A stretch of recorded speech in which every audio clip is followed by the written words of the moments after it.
Scott Luton with Supply Chain Now as we continue our coverage here at SAPICS in beautiful, beautiful Cape Town, South Africa. And I'm joined as equally a beautiful, great panel today. And folks, you're going to love this conversation. So stay tuned as we chat with, first off, my special co-host for today's session, Tracy Cheetham, Director, Americas Education with Inchainge. Tracy, how you doing? Very well, thank you. It's great to be here, Scott, and great to see you again. Yes. Absolutely. And right here in your backyard, the SAPICS family, which we're going to touch on it more in just a second, but it's good to see you in person too, after social and emails and all that stuff, and explore some of the great work you're doing. So it's great to see you, Tracy. Great to see you too.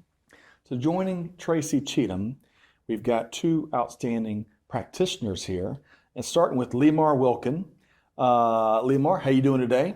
Very good, thanks, Scott. Great. Thanks for having us. You bet. Great to see you. Can't wait to dive in. Folks, if you don't know what braaiing is, amongst other things, stick around. You can learn something today.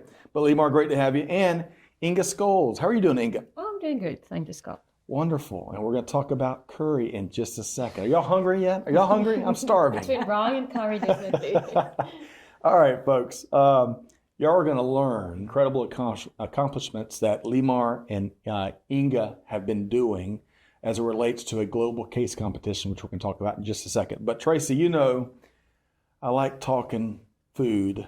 So one of my pleasures in life. And you know what? We need more of those. Supply chain is tough. We need departures, don't we? We do. I think, everybody knows, I think that supply chain, people in supply chain carry a huge weight. Yes. Because they have to be able to respond, any moment, lots of disruptions. It's a stressful environment, but it's also fun. It is. Supply chain is fun. Yes, it is. And if it's not fun, like we were talking about earlier, we're doing it wrong, right? We're doing it wrong. So, folks, let's talk about food. Speaking of fun, Inge, we learned pre-show that you have a passion for cooking, right, when you're not doing big things in supply chain and in the business world. And in particular, curry dishes are your favorite. Is that right? Yes. Yeah. Okay. Are you a big spice fan? Yeah, I like spicy, but also for curries, it's also more not like hot spicy, just aromatic spicy. That it needs to be that. So yeah, I think last year I built up all my spices. So I do it from the get-go. Love it. Blank. So you got a healthy spice inventory, you're saying? Yes. Okay. Yes, very healthy spice inventory. So what's your favorite curry dish to make? I think currently it's a good tikka masala. Chicken tikka masala, yeah. Oh, I love that. Oh my gosh. That's got like a red butter sauce as part of it? Or am I getting my dishes wrong? No, that's more to your butter chicken, but it has a very spicy sauce, but the correct one shouldn't have any cream. Ah, okay. So no cream, then you're doing it wrong. And so we're going to get your recipe later, right? Maybe? Yes, okay. All right. Inge's making us hungry. Lumar, braaiing, I learned a new term. Tell us more about where you spend some of your free time. I love braaiing with my family or friends. It's usually coupled with good sport, good South African sport. Okay. And competition. So on a Saturday, midday to evening, and it's a marathon, braaiing. It's not a sprint. I like that. Yeah. Open fire, warm coals, big steak. Oh, You get the picture. I love it. And really quick, folks, if you're hearing that term for the first time, braaiing, it was me too. I thought you initially said brining, like making pickled dishes and stuff. But braaiing basically is, like you said, grilling, barbecuing, that kind of stuff, right? Yeah, I suppose the closest thing would be barbecue, but there are a few fundamental rules to it. It's braai. Braaiing is just the verb term for it, but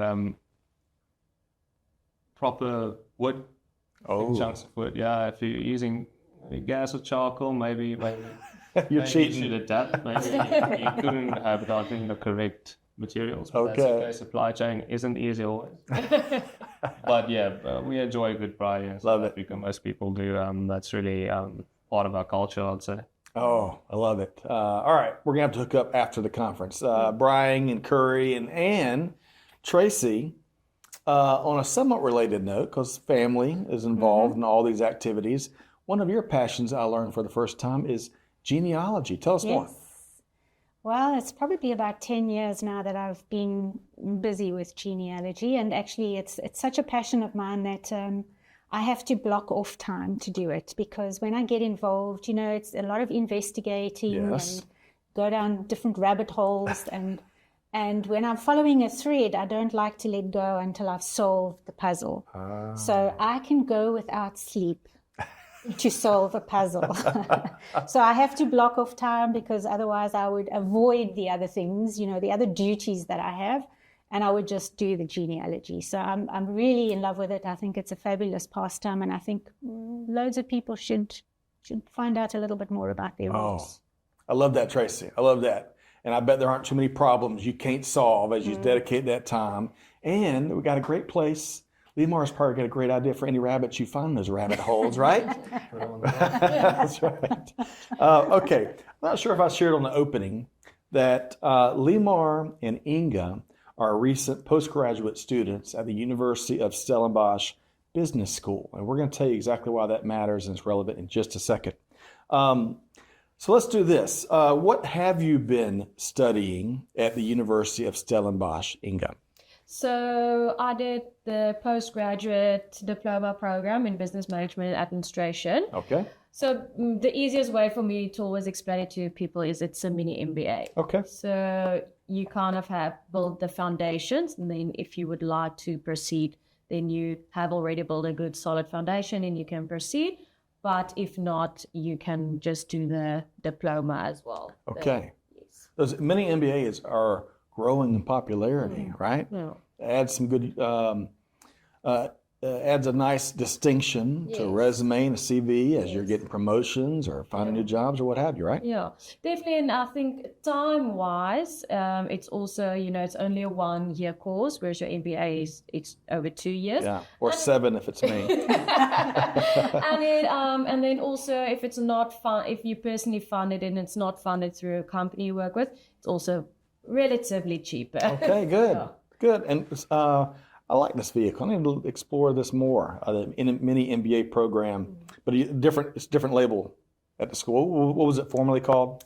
Postgraduate Diploma in Business Management and Administration. Gotcha. All right. And you've been studying the same program, Lumar. Same class and same team now for this competition we competed in. But yeah, same class, same qualification. Did y'all start at the same time and graduate at the same time? Yeah. How about that? Okay, wonderful. And Tracy, have you been familiar with the University of Stellenbosch program for supply chain activities and other things for a while now? Yes, I have. Actually, I've known about Stellenbosch University I've been involved with SAPICS for a very long time. Right.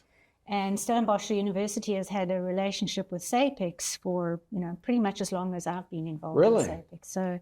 So yeah, it's been a long journey with the Stellenbosch Business School, and they have a great program there, and I'm very excited actually about the fact that this team in particular has done so well in this challenge.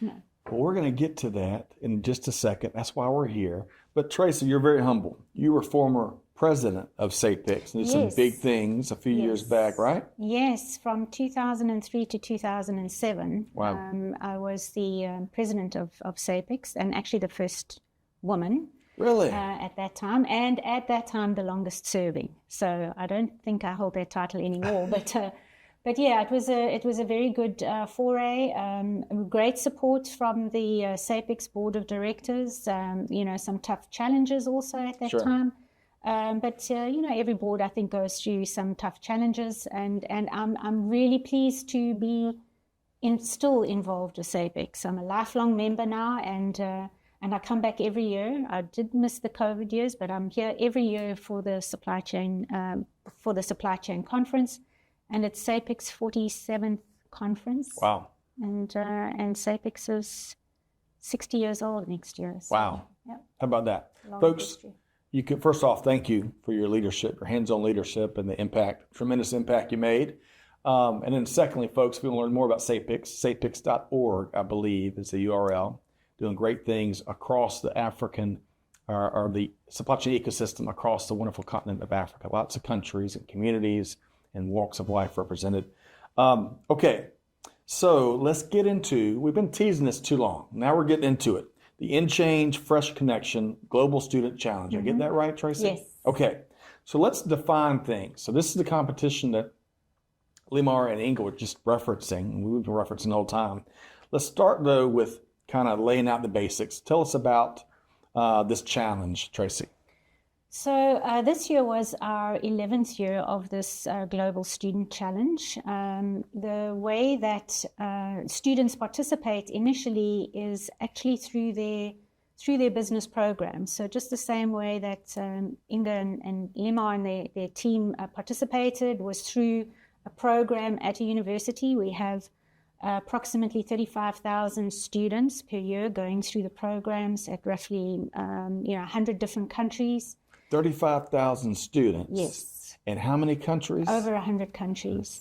All participating? They all participate to qualify. So gotcha. They qualify first through their student programs, through their courses. Yeah. And then we have what we call qualification rounds. And the top 10% of the students who compete in their courses go to the qualification rounds. And in the qualification rounds, it gets narrowed down to around 550 students and around 140 teams. And even to get to that, qualification rounds, I think is an achievement. Sure. And then in the qualification rounds, the students, then we narrow it down even further. And this year, 175 students from 41 universities in 42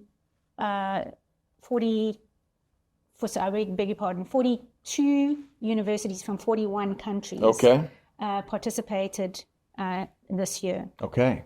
And what's really interesting is the team from Stellenbosch is the only team from Africa that was present in the competition. Okay. So it's a Outstanding. big deal. It is a big deal. And we'll talk more about why these types of competitions are so critical, both for students and practitioners as well as the industry. But first, I want to get to this 2025 challenge. And Lumar, you and Inge and the team were given a problem or a case to solve. Tell us a little about that. Yeah, so the Fresh Connection specifically is about a juice manufacturing company. Okay. And their current position is negative. They are losing money. Okay. And your team is tasked to come in as consultants and take over the departments, 4 departments, purchasing, operations, supply chain, and sales. And then each team member gets a department, but you choose that yourselves. And your task is to turn the ship around. You get them from a negative ROI position to positive by changing various parameters within the departments, mainly on a strategic and tactical level within the supply chain and all the other departments. And there's various outcomes that you see in the results. You have to dive, but every round you get to dive into the previous round's results and do some root cause analysis and all those nice things to figure out what's the next step or where did we go wrong. Because it doesn't always go right. First time, but you learn a lot. Kind of like real life. You learn more from failing. So we definitely learned a lot, but there was also a lot of success in the process. Inge, I love that sales is represented, right? I love that, all 4 departments you mentioned. And do you are there juice samples? We taste the sweetness of our success. No samples. No samples. No. The ROI going like this. That's the sweet point. Yeah. So what else would you add to the kind of the scope of the problem that Lumar shared? Yeah, I think also if you look at the scope of the problem and decisions that you can make, and then also what happens in the back end, it's literally what is going on in the world out there. It's volatile. You don't know what's there. When you close that round and you've made your decisions, you have no idea what is going to go, what's going to happen in the background to kind of give you a certain outcome. And that's exactly what is going on in our world in your daily decisions. It's been interesting to see how you kind of apply your knowledge that you've already learned through working in practice, but then also game. So it's still a game, but there's still so much real life to it. I mean, it is a simulation. So no, definitely it was fun at the end of the day. Sounds like it. It's a game. Yeah. Every round, qualification had, I think, 4 rounds and the final had 3. Qualification was 1 month, so a week per round, while the finals were 1 day per round. So fast-paced, didn't have a lot of time to make decisions. So you had to come together and decide. But they throw new things that changed the dynamics per round. You mean there's surprises in this journey of life? Yeah, you have to adapt, and it was a great learning curve. It sounds like it. Tracy, I'll get you to come really quick, folks. The so what here is Lumar and Inge and their team finished 5th out of 42 teams around the world. And that was very challenging. We'll talk about it in a second. But Tracy, I love how they define the scope that forms the challenge itself. What would you add? And it seems very, very realistic. It is very realistic. I mean, we have, of course, we have over 250 teachers that facilitate our learning solutions. And our learning solutions are not just static. So we have 18 different learning solutions. Particularly for the qualification rounds and the challenges, we always tweak, we always add something, to a standard learning solution that's a little bit different. Gotcha. Every round gets progressively more complex for the students. And as Lumar said, when they participated in the classroom, they have 6 rounds, potentially over 6 weeks to do.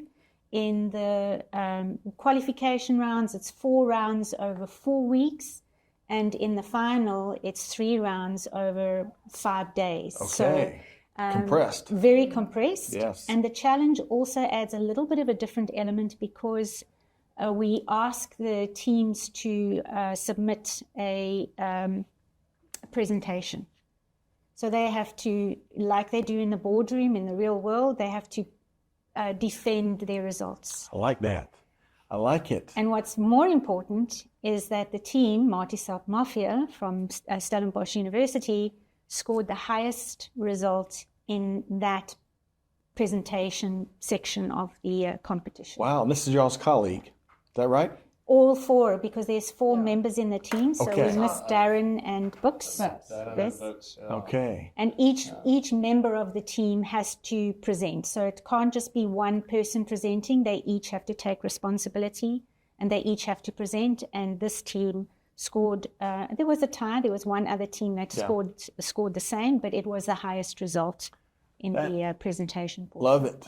Love it.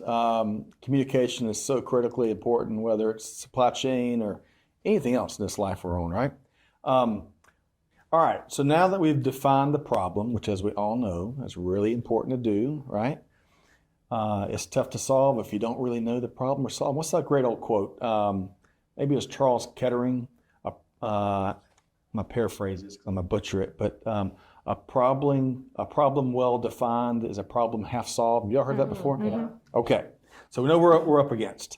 So again, 5th out of 42 teams. That's where your winning presentation ranked. And the competition I hear was steep, very steep. So Inge, what elements of the winning presentation, the solution y'all put together and presented, what elements really help optimize the results and the success?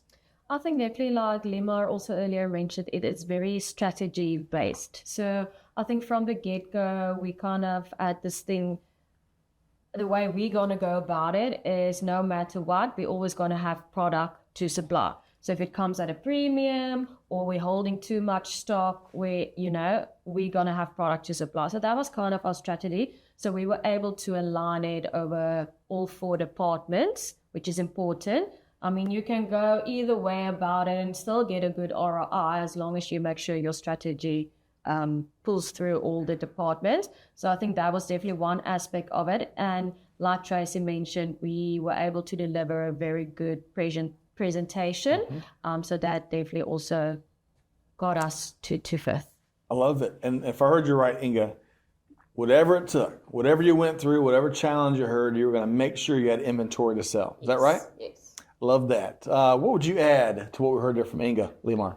Yeah, I must say that was like we built quite a bulky spreadsheet to inform a lot of decisions. Another real life Very good. ism, right? Lots of But spreadsheets. what I would say about this is it wasn't 4 spreadsheets over the department. There was one, right? So we, from the get-go in the class competition, we integrated well. There were no silos from the get-go.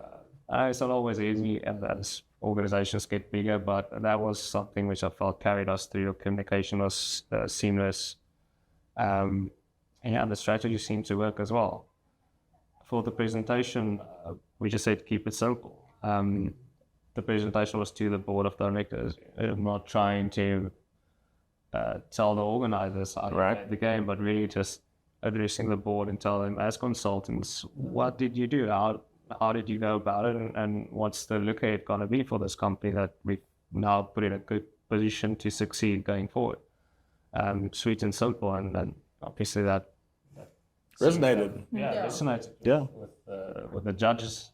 So Did y'all get some tough questions from the judges as you presented? It was a recorded presentation because it was all done online. But I at the time I was sitting in London. They were in South Africa for different reasons. But we just recorded it using PowerPoint, put it together. Inge put the whole thing together under 7-minute presentation. 7 minutes. Under 7 minutes, 5 slides.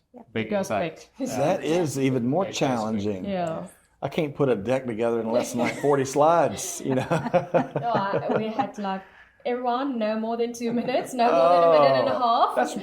That is great training. That lesson alone, to be able to streamline and just the facts, succinct. Just there's all this. It's like I'm doing right now.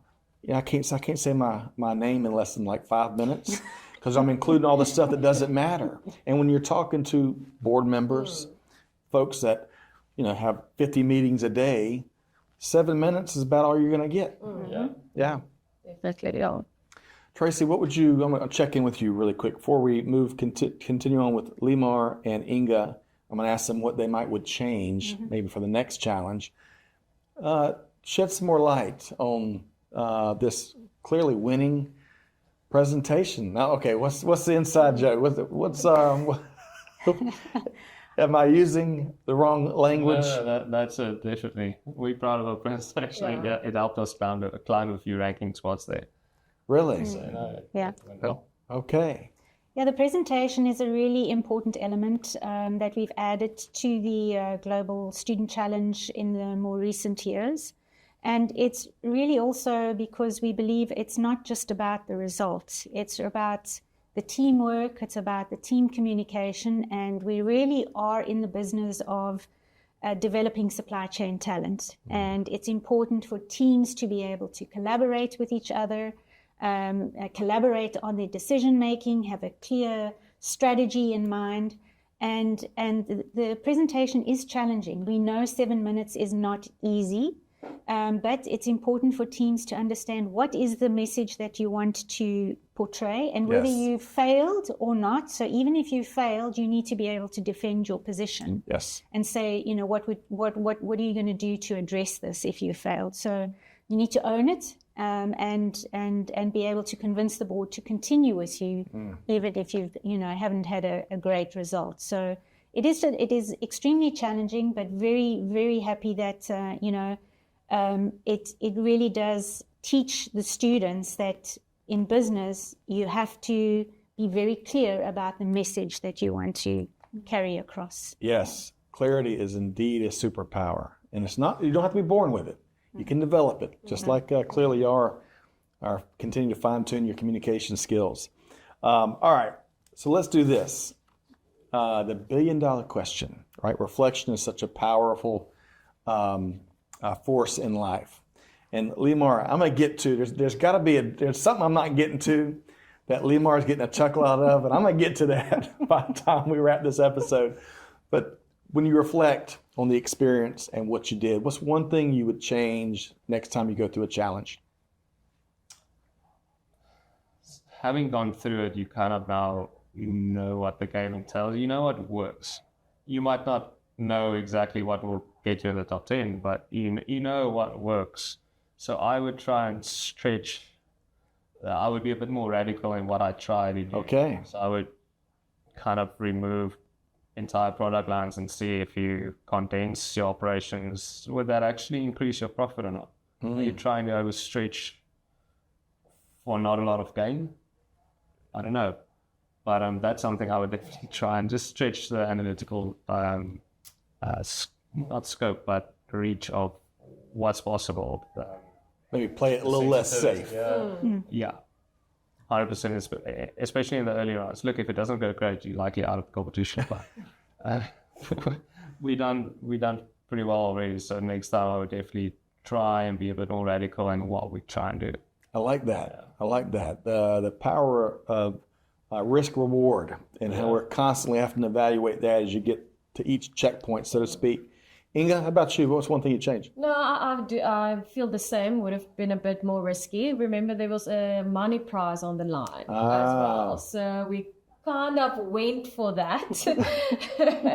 But if it wasn't for the money thing, maybe I would have made decisions differently. I think like in our last round, there was one decision we were bit on the we weren't sure, do we need to go for it or not? Because also you kind of question, they give you scenarios and certain decisions to make, and then you question, is it a trap? Is it a trick? Like, just because I can do it, I don't have to do it. Right, or so should you do it sometimes? So right? you go through this whole thought process, and I think if it's unlimited rounds and there isn't a money prize, then you would maybe be a bit more risky.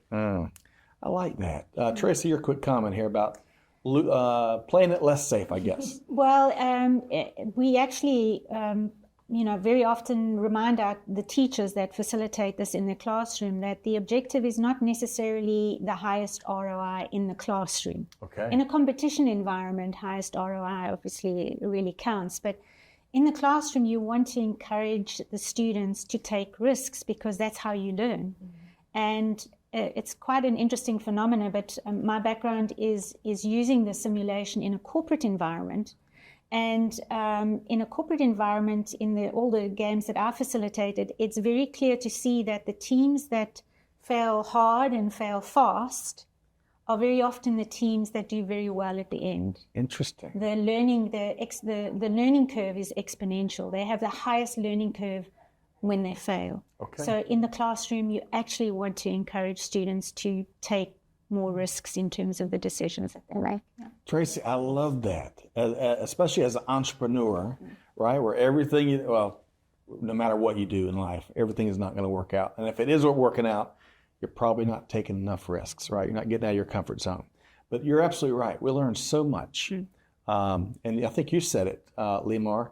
You learn so much from failure in particular. Sure, we learn from successes, and we learn from what works, and we learn from great customer feedback and great colleague feedback. But it's those days when nothing goes right and you crash and burn that we learn lessons that stick with us and fuel that next go round, like you were talking about, Tracy.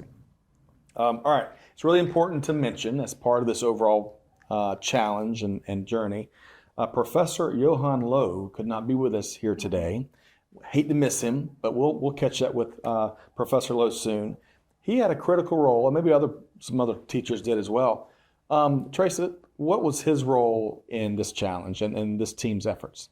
Well, I think, Johan has been, the Stellenbosch University in general has used our simulations in their programs for quite some time. And there's a couple of teachers at Stellenbosch University that have used it quite successfully.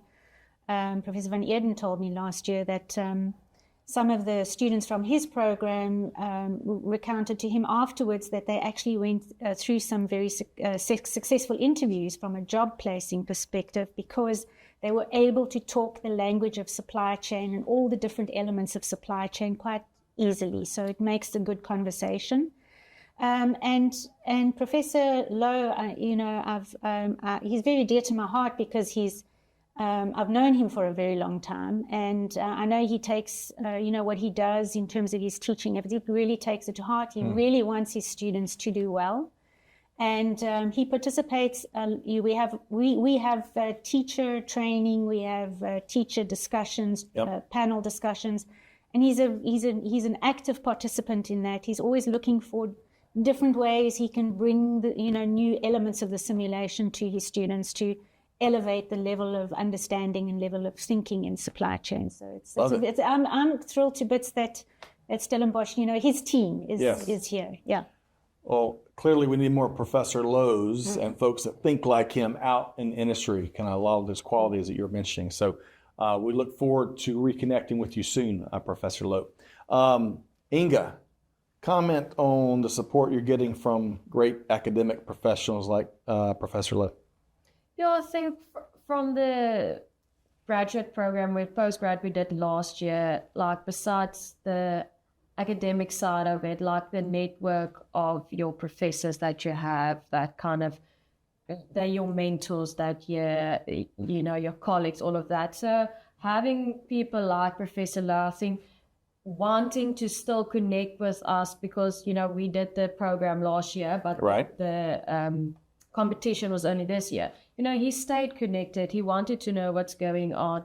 He was willing to jump on a Zoom call, have a meeting with us before the time, talk us through it. So, no, definitely a lot of respect to him for wanting to and being able to just encourage us. Secret weapon of sorts. Yeah. Okay, love it. Lumar, anything to add there? Yeah, I think he's been our biggest supporter and fan for us. So that's great to have his backing. He introduced us to the game and the course module. Did pretty good job at that. So he laid the foundation for us. And he also knows, and he won't give you the answer.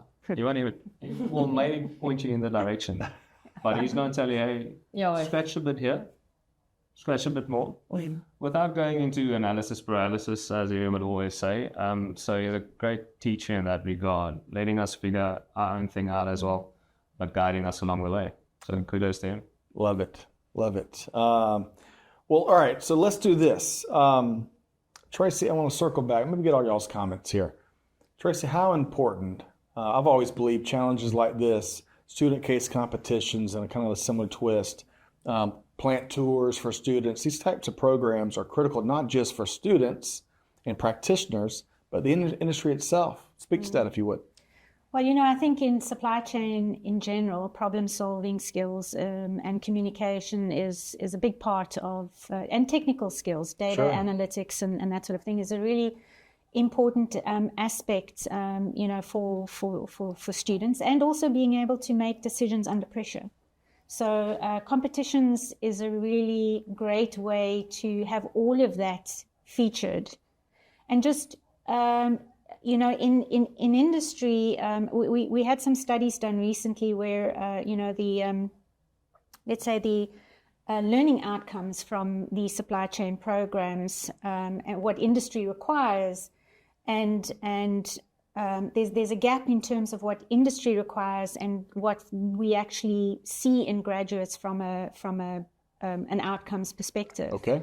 And we see that students participating in experiential learning programs like this and in challenges like this, that gap closes because they're getting more of the real world aspects, not just a siloed, not just one, not just learning, let's say, supply chain or operations and only applying those decisions, but all of the decisions along the supply chain, integrated end to end. And it gives them a greater understanding. And like with Professor van Eerden he said, his students were able to talk the language even in the interview. And that's a great, I think, a significant feather in the cap of the students who participate in experiential learning programs like this. So competitions are really important, I think. No doubt, no doubt.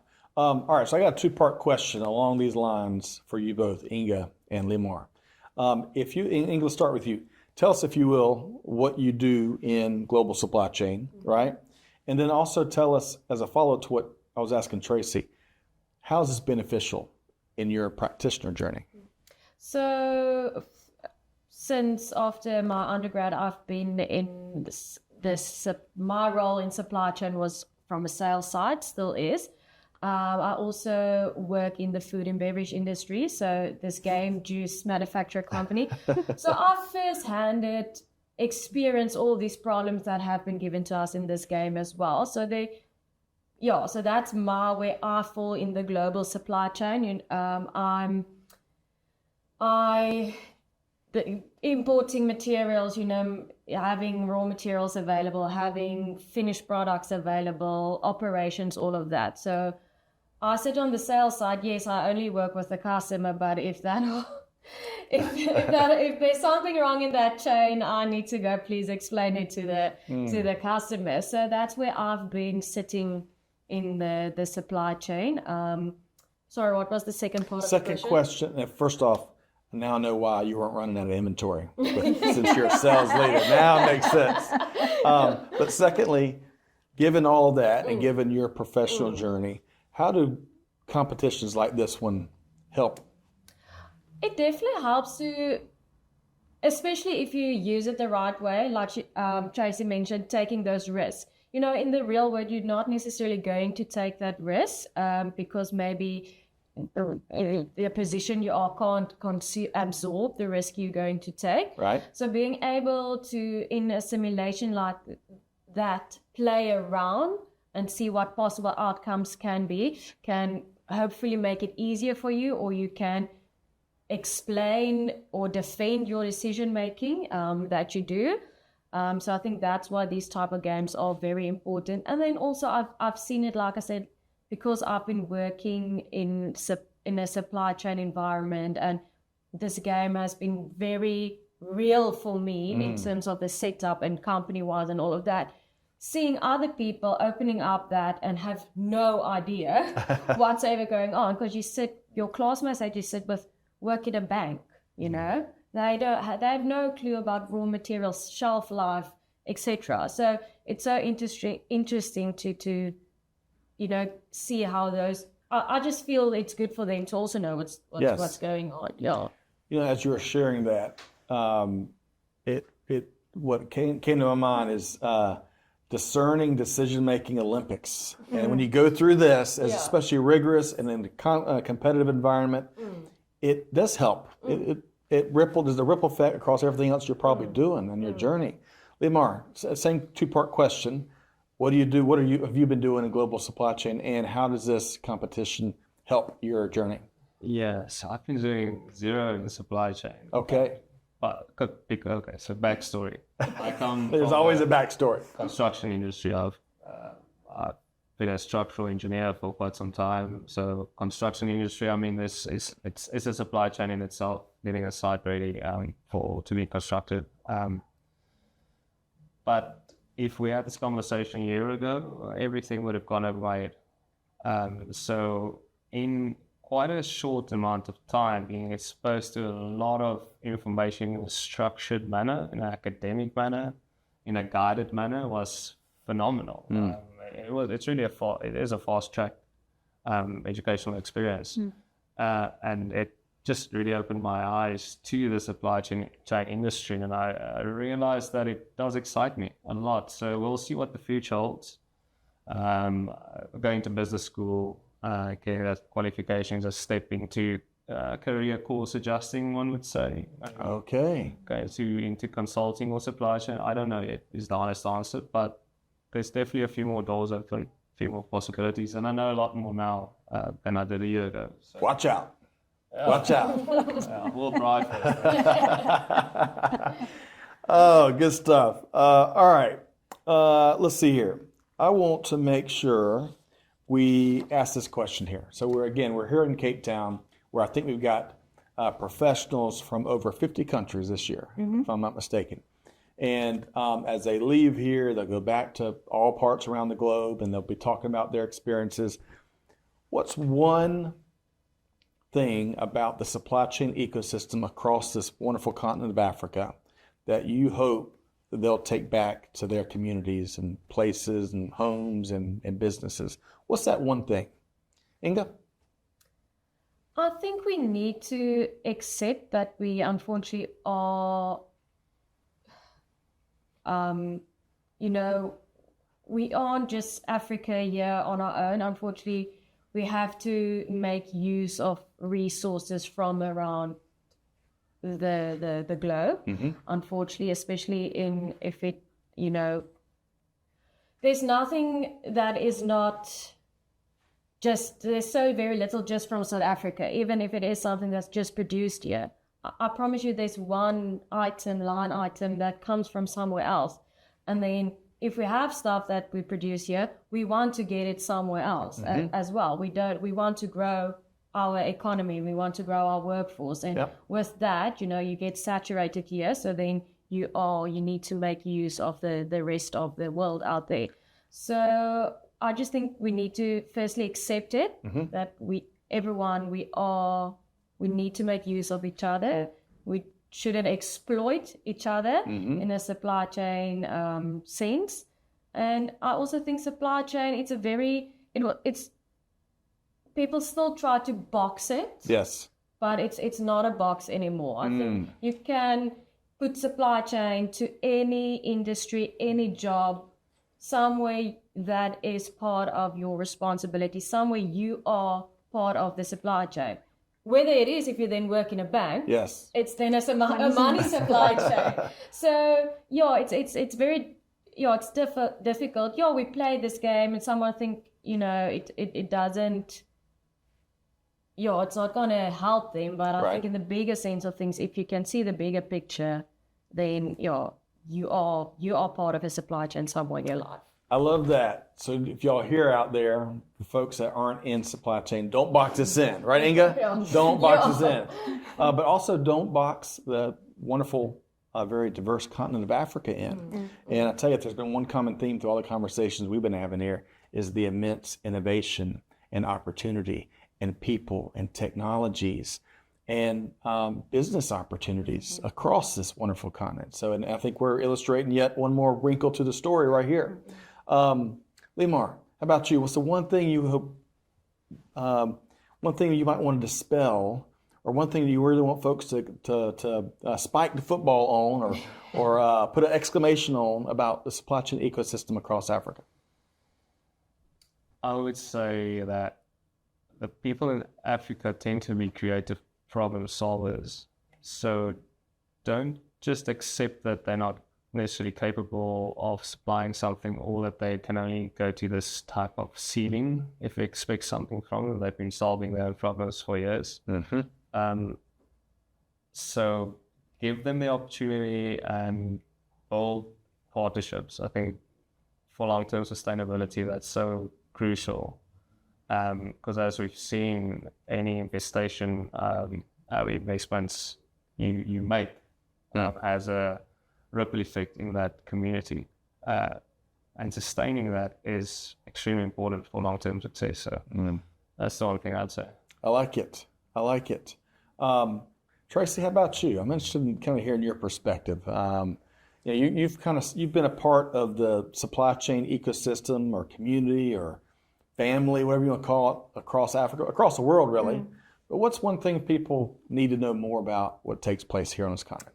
Well, I think that people here in Africa need to take some heart, because I was participating in one of the panel discussions earlier today where they were talking about, how to solve the skills gap in supply chain. And honestly, I was sitting there listening to that, and I'm thinking to myself, it's not a whole lot. Yes, we have some unique problems in Africa that need to be addressed and solved. But there's also, on a broader scale, very similar problems that we see elsewhere. There's a skills gap everywhere in supply chain. That's right. And I think if people, here, if we can get more of the industry and the academia and organizations like SAPICS to work together to help foster and develop and build that supply chain talent, there's a huge scope for African supply chain talent, because people in Africa, as Lumar mentioned, are good problem solvers. Very resilient, very good problem solvers. Yes. That's why they got 5th out of 42. That's right. And Lumar, you're absolutely right. And your testimony to that, and all these conversations we've been having here as we cover the SAPICS annual conference is testimony to that. So, and the rest of the world can benefit from that. We need more creativity in supply chain, elsewhere in global business, maybe in the halls of government around the world too. We can use some creativity there. But anyway, that's a whole different series. Let's make sure folks know how to connect with all three of y'all. Congrats again on y'all's successes. We look forward to doing an update episode maybe in a year or so. Lumar, Wilken, let's start with you.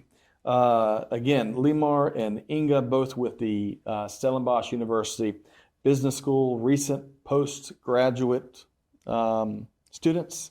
I get that right? Did I say that right? Postgraduates, I don't know. Yeah. School grads. We're all we're lifelong students. It's just kind of how we describe ourselves. But folks, Lumar, if folks wanted to track you down and ask you about anything, talk with you about anything that you shared here today. Yeah, LinkedIn is probably the best way. Okay. Search my name. Okay, so you've got a banner on it somewhere. Yes. Yeah. We'll. These are quick learners too. You can find here in South Africa. Okay, that's in fact we'll try to even include a URL in the show notes to make it really easy. Inge Scholtz, same question. Yeah, LinkedIn. Same thing. Yeah. Okay. And don't box us in and don't run out of inventory. You got to issue that challenge too, right? Yes. No product, no program, as Dominique with People That Deliver once said. And Tracy Cheetham with Inchainge. How can folks track you down? Again, LinkedIn is a very good reference, a reference point as well. And also on, our website, inchange.com. Okay. If you want to know more about the student challenges as well. So that's a good place. And if you want to participate, and folks, just to spell that, check my spelling here. INCHAINGE Correct. .com. Is that right? Correct. That'll probably be on the graphic somewhere down there too. All right. Lumar, Inge, and Tracy, a pleasure to have this chat. Congrats on your success. Thanks for your continued leadership. All three of y'all, this is great news taking place in the industry. So thanks. Great to meet you all and learn more about the story behind the success. Thank you. And thanks to you, Scott, for, bringing supply chain topics, Hey. It's been wonderful to have you here and wonderful to have this interview with you. So I appreciate that. I talk a lot, but I enjoy it. I mean, I'm learning. I got the best seat in the house. I learned from all these wonderful people, and I get to eat peri-peri chicken wings while we do it. Best of both worlds. Folks, I'm not kidding. The delicious chicken wings. But stay tuned as we continue great conversations just like this with wonderful people, wonderful professionals and practitioners that are not only transforming global supply chain here across Africa, but around the rest of the world. So stay tuned. You can find all our interviews on YouTube, and we'll see where the conversations take us next.